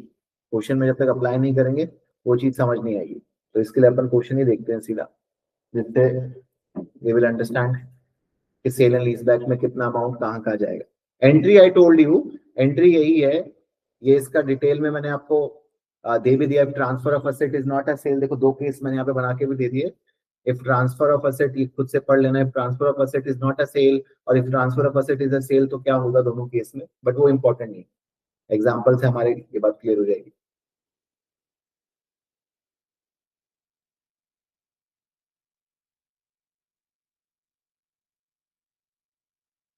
देख ले यहाँ तक, समझे? तो पहला स्टेप क्या है? सेल होना। तुम सामान बेचोगे तभी तो लीज बैक बनेगा ना, तुमने सामान नकली में बेचा तो लीज कैसे ले लोगे? लीज भी नकली है फिर तो, तुम्हारे पास से तुम्हारे सामान का रिस्क रिवॉर्ड ही नहीं ट्रांसफर हुआ है, परफॉर्मेंस ऑब्लिगेशन ही नहीं एग्जीक्यूट हुई है, पीओ ही नहीं ट्रांसफर हुआ है, तो नहीं माना जाएगा। IFRS 15 कहता है फिर वो सेल नहीं है, और if it is not a sale then ये पैसा किस लिए लिया तुमने, किसी और से, तो वो पैसा तुम्हारे लिए क्या है, loan. You are not providing any goods, you are not providing any service, तो वो पैसा क्या है, लोन है। अब देखो इस क्वेश्चन में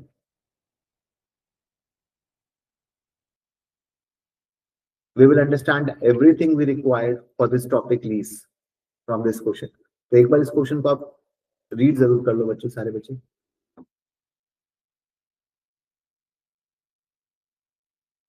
एक बार अपने पेज पे सब रीड कर, मैं समझा दूं।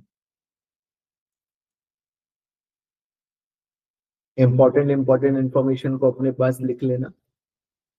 इंपॉर्टेंट इंफॉर्मेशन क्या है, लाइफ 10 साल है, लीज पेमेंट कितनी है, एन्युटी फैक्टर कितना दिया है, फेयर वैल्यू कितनी है, कैरिंग वैल्यू कितनी है। तो कुछ इंफॉर्मेशन इंपॉर्टेंट है इसके अंदर, जैसे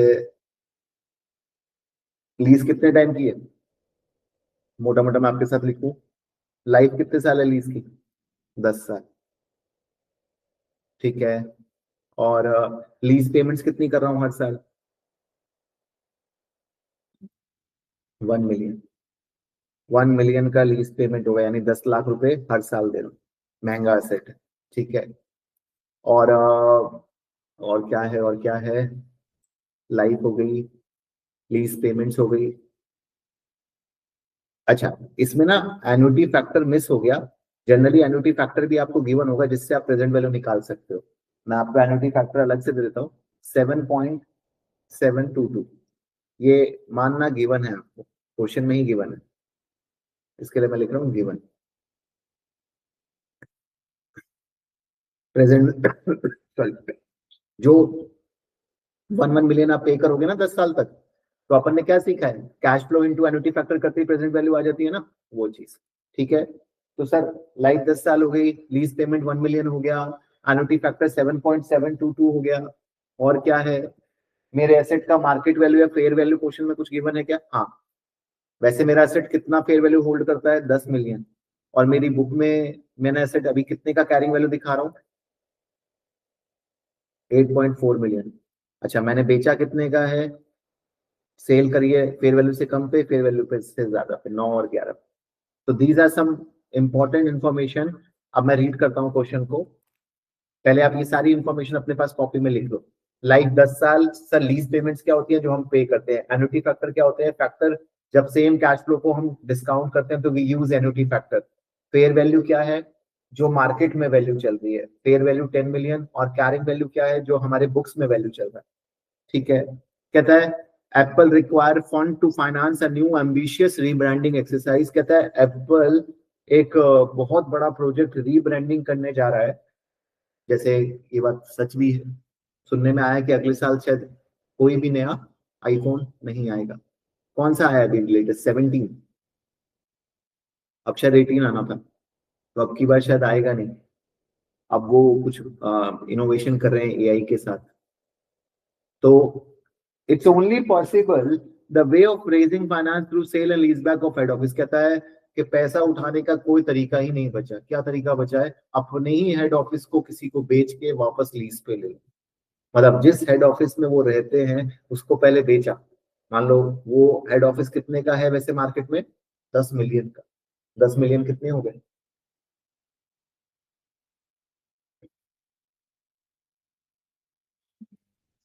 10 मिलियन, 10 मिलियन हो गए। तो 10 मिलियन कितना, 1 करोड़ हो गए ना, नहीं, 10 लाख, और हम एक जीरो और लगा दे रहे हैं उसमें, हाँ 1 करोड़ के आसपास हो गए 10 मिलियन। 1 मिलियन 10 लाख होता है, 10 मिलियन 1 करोड़ हो गए, तो 100 लाख रुपए हो गए। तो 1 करोड़ का इनका और डॉलर है वैसे, 1 करोड़ डॉलर, 1 करोड़ रुपए मत मान, रुपए में तो current fair value of building 10 million की है, और इसकी कैरिंग वैल्यू 8.4 है। इन्होंने एक एक केस दिया है जब बेची कितने की है, 10 की चीज कितने में बेची है, 9 की, मतलब 90 लाख में अपना ऑफिस हेड ऑफिस दे दिया, फिर वापस लीज पे ले लिया। ये दूसरा केस दिया है 11 में, 10 लाख ऊपर, 1 करोड़ 10 लाख, ठीक है। चलो ठीक है, कुछ नहीं बोला, क्या बोला है, सेल एंड लीज बैक हमें परफॉर्मेंस ऑब्लिगेशन क्या बोलिए, सेटिस्फाई, मानना है कि परफॉर्मेंस ऑब्लिगेशन पीओ सेटिस्फाइड। मैंने बोला था ना गिवन होगा, आपको कुछ नहीं करना।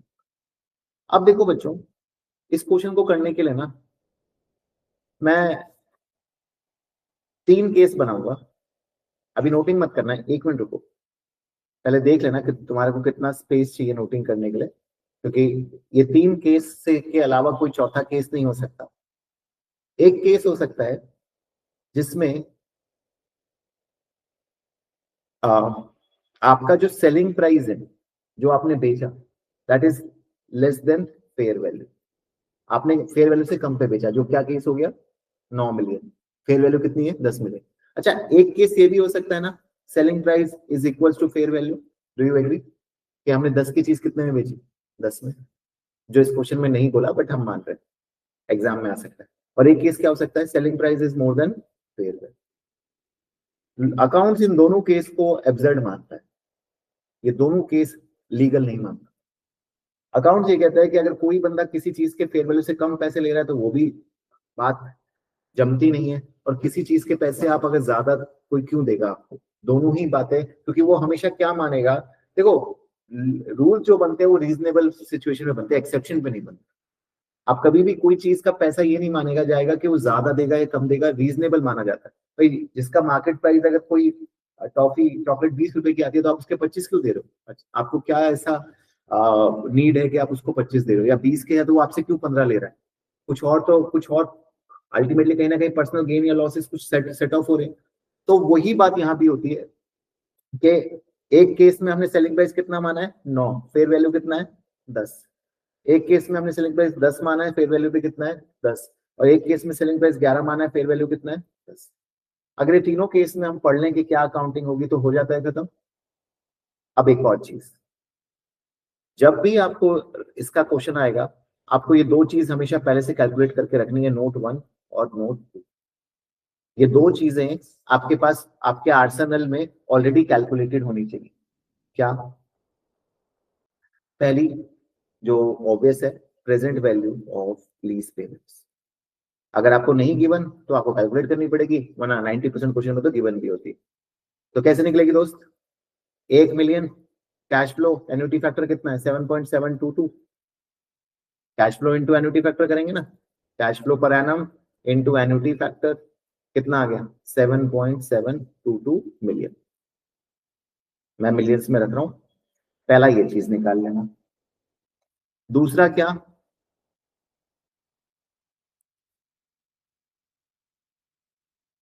दूसरा लिखो RTU calculation. RTU calculation learn करके जाना एग्जाम। अब ये एक ऐसी चीज है जो all of you have to learn. अब मैं जो फॉर्मूला बताने वाला हूँ आरटीयू का, बिना समझे आपको लर्न करना है।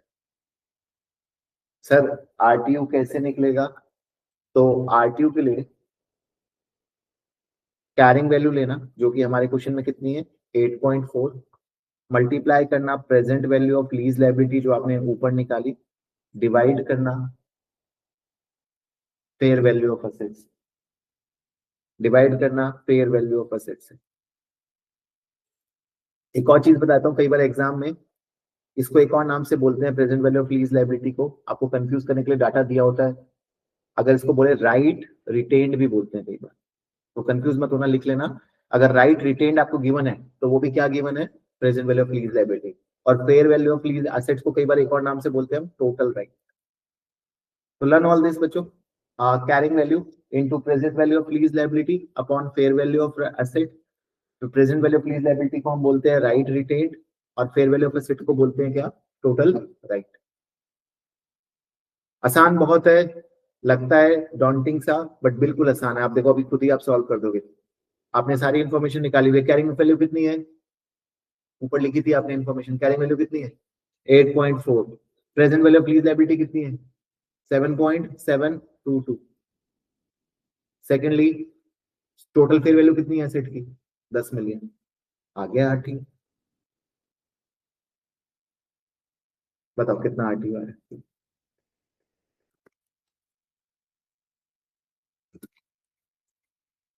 6.48 आ रहा है, चेक कर लो, 6.48 million. This is your right to use.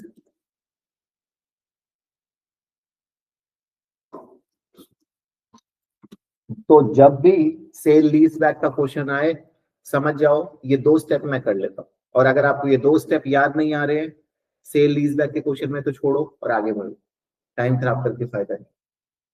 अगर सिंगल एंटिटी में भी इसकी एडजस्टमेंट आती है एक, तो आपको इग्नोर करनी है।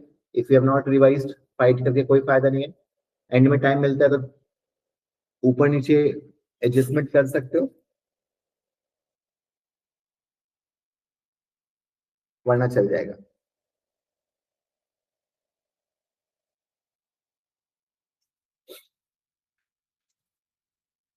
तो ये दो चीज निकाल लोगे। पहली चीज क्या थी, present value of lease liability कैसे निकालना है, cash flow into annuity factor या गिवन होगा। दूसरा क्या है, कैरिंग वैल्यू क्वेश्चन में गिवन होगी, मल्टीप्लाई किससे करना है जो स्टेप 1 में निकाला, डिवाइड किससे करना है फेयर वैल्यू, वो भी क्वेश्चन में। तीनों में से कोई भी ऐसी चीज नहीं है जिसमें आपको दिमाग लगाना है, all will be given to you in the question. अगर आप इन दोनों से सेटिस्फाइड हो, तब अब हम वापस चलते हैं और आप मेरी हेल्प करना शुरू करो, डाटा को फिल करना शुरू करते हैं। अब आपको ये तो करना ही पड़ेगा, चाहे कोई भी केस हो, तीनों में से कोई भी केस है, ये दो नोट हर केस में बनेंगे।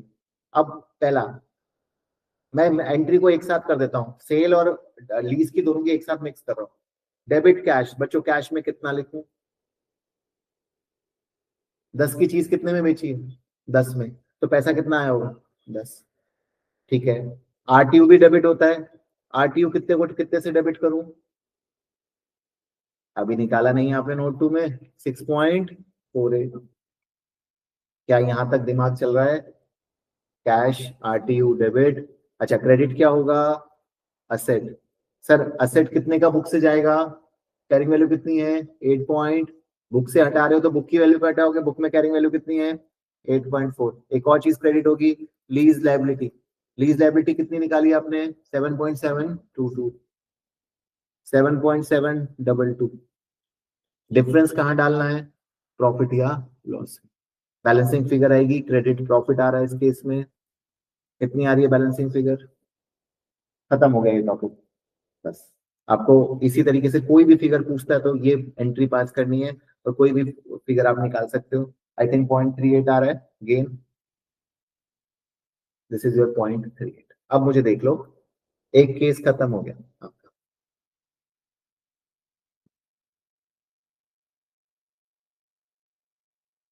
कर लोगे, कुछ दिमाग ही नहीं लगाना कि सर ये कैसे हो रहा है वो कैसे हो रहा है, बिल्कुल मत सोचो इस केस में, जहां सोचना है वहां सोच लो। इस केस में lease sale and leaseback is a very tricky topic, if you venture too much in it तो बहुत टफ हो जाएगा।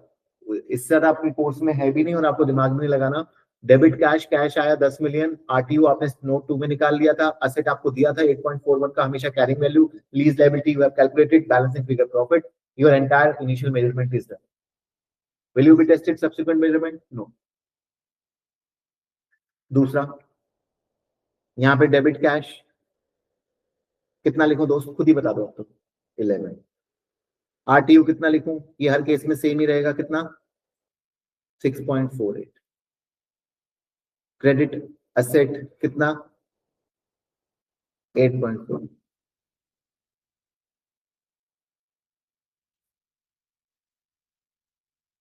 अब रुक जाना, क्रेडिट लीज लायबिलिटी पे थोड़ा रुकना, और एक बात याद रखना, प्रॉफिट भी कभी चेंज नहीं होता। एक बार आपका जो प्रॉफिट आ गया हर बार सेम रहेगा। इस केस में प्रॉफिट कितना मानोगे 0.38। बट कैच ये है कि इस केस में बैलेंसिंग फिगर आपकी लीज लायबिलिटी निकलती है। जब आप ज्यादा में बेचते हो तो बैलेंसिंग फिगर कौन सी हो जाती है, लीज लायबिलिटी।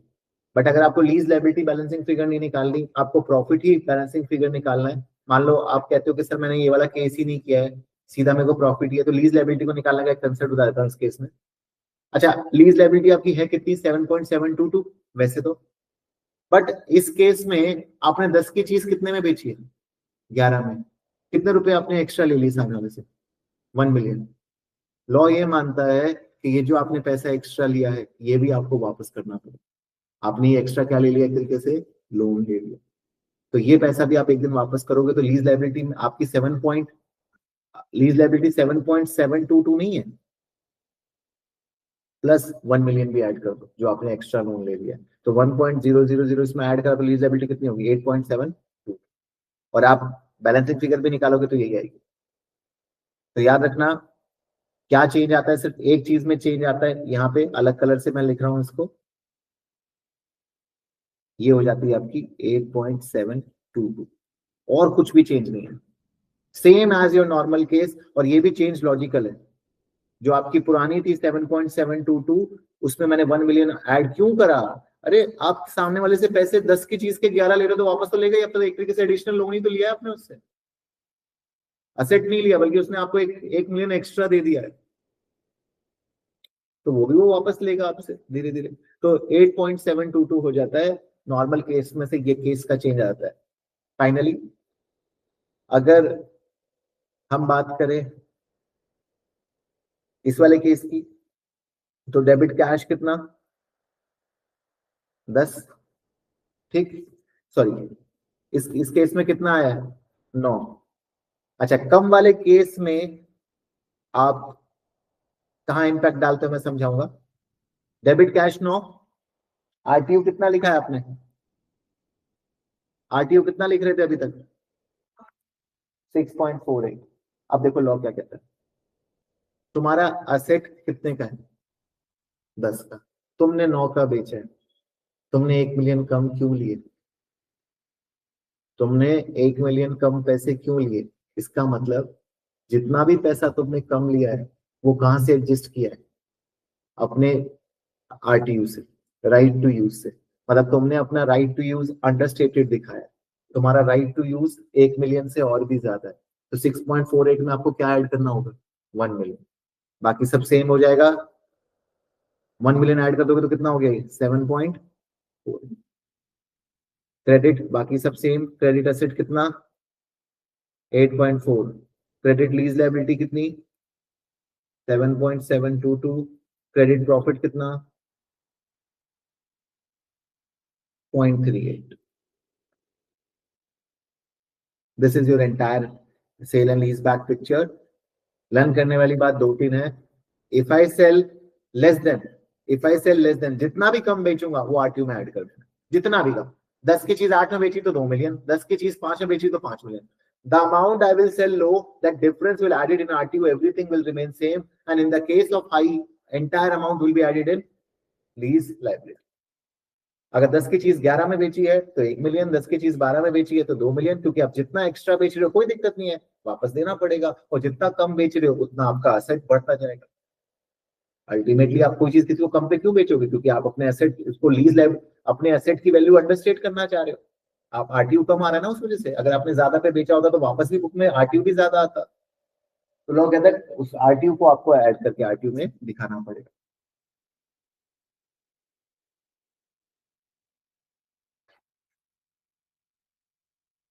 माइनस नहीं करना है, याद रखना किसी भी केस। कई बार बच्चे सोचते हैं कि सर 1 मिलियन कम दिया तो आरटीयू माइनस, अरे ऑलरेडी तुम्हें कम दे रखा है, ऑलरेडी कम दे रखा है, तुम्हारा तो बनता ज्यादा पैसा है, तुमने 10 के 9 लिए हैं, तो तुम्हारे को अपना एसेट में कैपिटलाइज करना पड़ेगा जितना पैसा तुमने कम लिया, तो 1 ऐड होगा।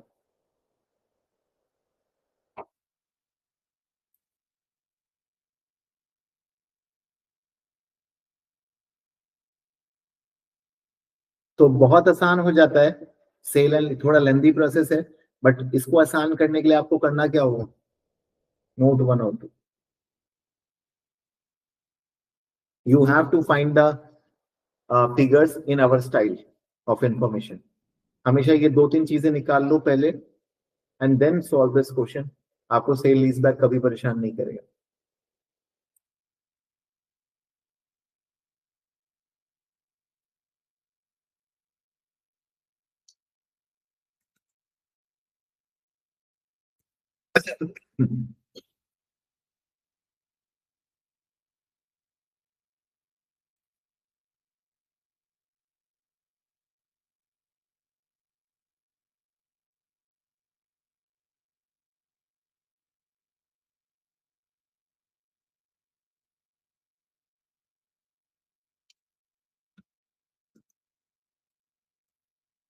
ठीक है बच्चों, ये हमारा लीजेस का टॉपिक यहाँ पे ओवर होता है।